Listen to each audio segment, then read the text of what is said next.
All right, Ms. Drake.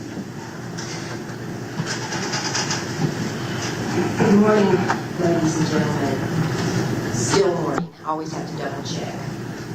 As the judge has told you, what is said in opening is not evidence. But I want to point out a couple of things.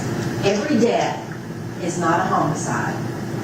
Every homicide is not malice murder, and it's not felony murder.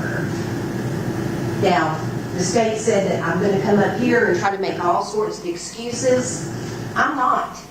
At the conclusion of this trial, I'm going to come up and tell you, hold this man guilty for what he did during this time.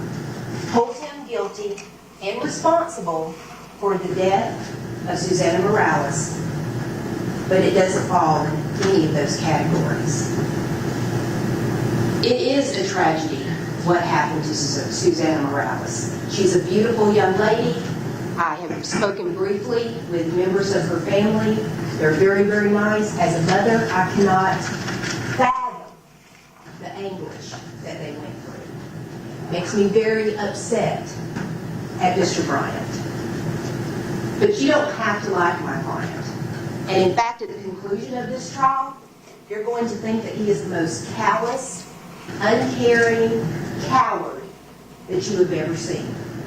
However, he is not guilty of the murder or felony murder in this particular case. What you have from the state is speculation. We found this, and we don't really know, but this is what we think happened. Particularly on the Life 360. They're not going to introduce to you any expert to explain the 360. You hear about it could have been a hard break, but no, they're speculating that it was thrown out of the car. Their whole case is based upon speculation. At the conclusion of the total trial, and you're going to hear from Miles Bryant, he's going to explain to you exactly what happened, and it is going to be supported by all of the evidence that the state is going to introduce to you.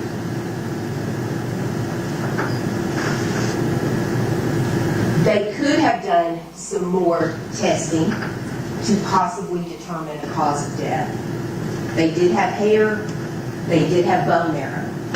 They did not test any of those. You're not going to hear any evidence. You're not going to hear any evidence that she did not willingly get into his vehicle, or even that that was the only vehicle that she got into that evening. No evidence whatsoever. You saw in his presentation a video of her walking down the road. There's not going to be any video from any of the surrounding businesses to show how, the manner that she got into the vehicle. There's not going to be any evidence of an intent to rape. That simply did not happen. At the end of this case, you're going to know the full truth. Why Mr. Miles lied to the police, and why he reported his gun stolen. And that is not going to be an issue for you.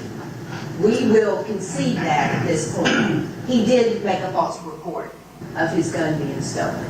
His gun was not stolen. And he's going to explain to you his thinking and why he made that report.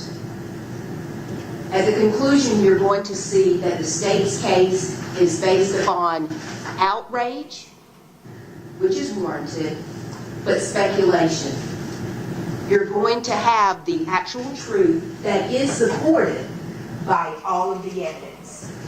And I can promise you, you are going to hate that young man sitting there. But at the conclusion of this trial, as he's going to come back and ask you to return a verdict of guilty, I'm going to come back up here and tell you it is fine to hate Miles Bryant. You can hate him all you want. However, I'm going to ask you to return a verdict that holds him accountable for his actions, but it's not murder, it's not felony murder, it's not kidnapping, and it's not criminal intent to commit a rape. demonstrate.